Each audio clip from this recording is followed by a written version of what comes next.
Guys, naranasan mo ba na nagdo-door error or nagba-buzzer or beeping sounds ang iyong automatic washing machine? Lalo't lalo na kapag naglagay ka na ng mga damit and then sinara mo tapos hindi nakalapat. So, syempre, ang magiging error talaga niyan ay magbi-beep siya. Door error po yun, ano? So, mapansin nyo, chine-check ko yung board niya kung walang problema, which is wala naman. So, tinawagan po ako ng isang customer kasi nga daw nagkakaproblema dito, nagdo-door error. Then, tinanong ko kung anong nangyari. Sabi nila, yung pintuan daw. Minsan lumalapat, minsan hindi. So, ngayon alam ko na. Hindi ko po man nakikita ng buo kung ano yung nasa sa likod, kung ano nangyayari.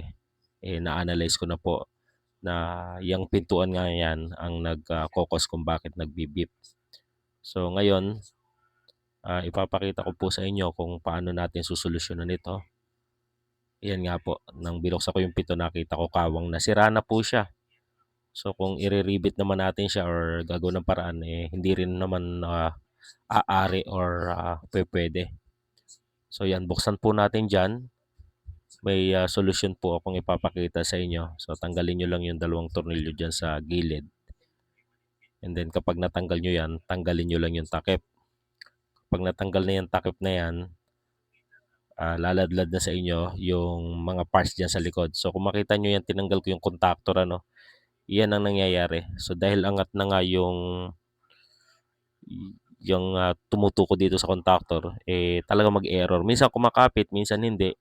So naabala sila. So sabi ko sa customer, ang solution dito is i-bypass natin ito, So pumayag naman siya, and then ipinaliwanag ko sa kanila na ang pangit lang dito is mawawala na ng protection sila sa spinner. Every time mag-spinner, kahit buksan yung pinto, hindi na siya basta-basta titigil.